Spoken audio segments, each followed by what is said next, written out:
you're just approaching this incredible precipice of fame right now. I don't know. I don't know. I feel like there's like a number of levels because there is.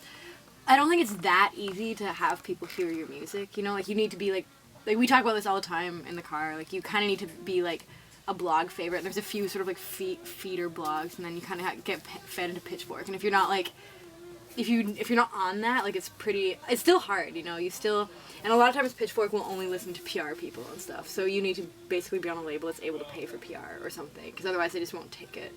Unless, like, maybe if Gorilla vs. Bear really likes it or something, they'll, like, do it. You took over that website for a little bit, didn't you? Yeah, it's a great website, but it's still a bit hard. Because, like, even, like, the first time I emailed Gorilla vs. Bear, they didn't respond to me for, like, 4 months. You know, just because I think they probably get... I think Pitchfork probably gets, like, 1,000 or more, like, people a day just sending them shit, you know? Absolutely. It's not... I don't know, like, anyone can put anything up on the internet, but whether or not something, like, catches on is definitely... Canada right now is having this plethora of, like, really talented people coming from it. How do you feel about that? It's definitely true. I mean, most of my close friends are musicians that I consider to be some of my favorite musicians, so I don't know why that is. I think maybe, like, the bounty has, like, led to more bounty, because, like, at least... I can't speak for everybody, but at least for me, like, I started making music simply just because all my friends made music. So, I don't know, it's just, like, something about the social atmosphere or something. Definitely the grant system helps. Like, there's a lot of things that help. The fact that it's fucking freezing and everyone is having... Sorry, you're not allowed to swear on the radio. No, yeah, you can. Go for it. We can edit it later, okay. So you're good. The fact that it's, like, freezing and everyone... You know, most of the year, at least half the year, there's not... I don't want to go outside. I don't want to go to parties. I don't want to socialize. I'm just, like, stuck in my room. And that leads, I think, to a lot of productivity. But, I don't know. I think it's just a really, like, supportive... It's very sort of social community. Like, there's a lot of interaction between the artists in Canada. When you took over Gorilla vs. Bear, for a little bit, you put a lot of friends of yours up. It was all friends, yeah. Yeah. Was that really rewarding for you to get to, like, you know, because to represent? I think a lot of people I know just don't have, like, I don't know, like, there's so, like, a lot, like, the videos that I put up by that guy Evan, for example, they're all, like, amazing fucking professional quality videos that, like, all have less than 3,000 views. It's so weird. Like, I mean, that's what I'm saying. It's like people can make really good art, but it's still pretty hard to get people to listen to it. You're doing a lot of touring, right? Mm-hmm. Which I think is a lot of the legwork of building this foundation of being famous. Are you a fan of touring or no? It depends. I've had some really awful tours. Most of my touring experiences have been very bad. This one is really good, though. I don't know, like, Calvin, who's wandering around, Calvin, you should come here if you want to. And, like, the crew is, like, I don't know. Calvin. It's like... Yeah. Calvin's pocketing music somewhere. We're just, like, overwhelmed by all these records. And grab a bag, Calvin. I won't tell anybody. But the crew is good. That's awesome. We're loving the crew. Oh, God. We say that all the time in the car, and it's really, like, we always, okay, no, I'm not going to do it. But, like, you should do it. You should do it. You should do it. You're better than me. No, you should do it. Do it. Loving the crew, loving the crew. Wait, get closer. Come here. What's that? Calvin's the best at it because he has a weird accent. Closer and say it. A weird accent. Yeah, I have a weird accent. Would you say you have a Canadian accent? I don't think I do. Do you think I do? No. You sound exactly like this girl I grew up with in California, so... I think I talk a bit like a Valley girl. I'm like. Totally. Yeah, Totally. I have a Valley girl accent. So you're kind of blowing up, and you've left the continental America.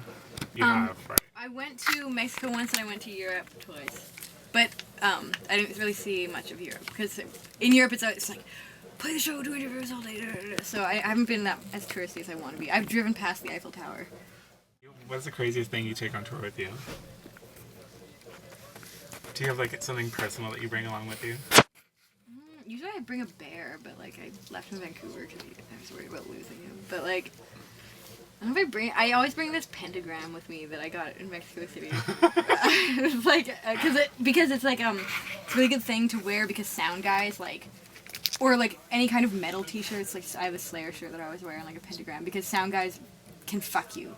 really, they can totally destroy everything. And if you appear to be into like heavy metal music, they totally like that. And it's the best way to like start a conversation with them and like sort of convince them that you, just because you're young and you make electro music, that they shouldn't hate you. Because sometimes they like to do that. But yeah, I've been in so much trouble because at the airport they always find it and they're always like, what is this? Right, you're probably like on a list of like Canadian terrorists. I think I am on a list. I get like, I usually have to go to the airport 3 hours early for any flight because I usually get like, have to be like strip searched or something. Like they always take me to a back room and go through all my stuff. That's crazy. What do you think that is? I don't know. I get random searched all the time too, like all the time. Yeah. And I don't know why. They usually ask me if I'm in a cult, and so I think I might be flagged or something. I'm pretty sure I'm flagged. There's something going on. Like there's some weird thing. 'Cause they ask me like really weird questions. That I did like the Google search. Do you know what happens when you Google Grimes? Sinead Grimes. I was like, who's this bitch? And like I was trying to figure out who this girl is. She was in Degrassi, I think. She's like, I don't know. She's in like teen. It was really funny, and I was like, this is not her. And then I had to look up your real name. I wonder if she's ever looked me up. That's what I wonder. She probably has. I would say probably. Probably not. I should like spam her like website until she talks to me. Do you have people now? Like, you know, when artists start touring and stuff, do you have people? Like, do you have like a PR person and all that stuff? Yeah, but Have your they're people call friends. her people? I don't think my people can call. I don't think people necessarily listen to my people. So that, you know, I think that's right. I think that, you know, people. I think that whole system of the people, the people system. I think it's all hogwash anyways. So, I think it's good. So you say you have friends doing it for you? Yeah, my managers. I've known him since I was 14. Oh, So. awesome!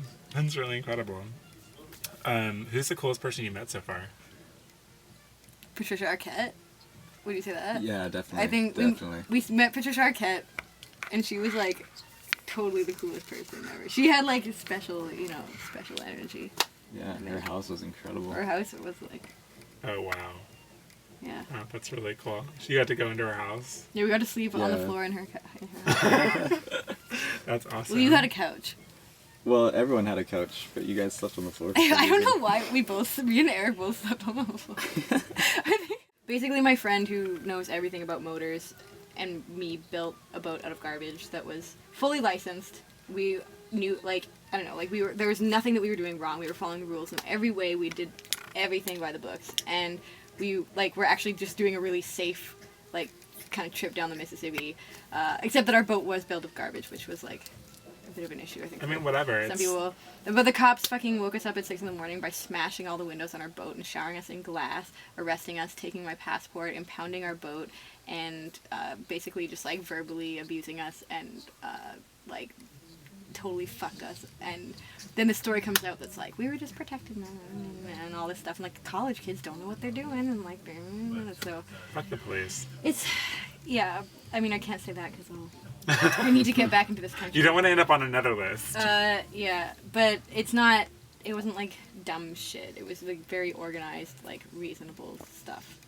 It's, you know, I think we take for granted sometimes that there's a border between our two countries, but like it's a very real thing for you that you have to like protect your passport and like, Yeah. you know, and this is now like work for you to And be here. yeah, and I know a lot of people also like I have a lot of friends from the States who just can't go into Canada. Like they're banned for various reasons.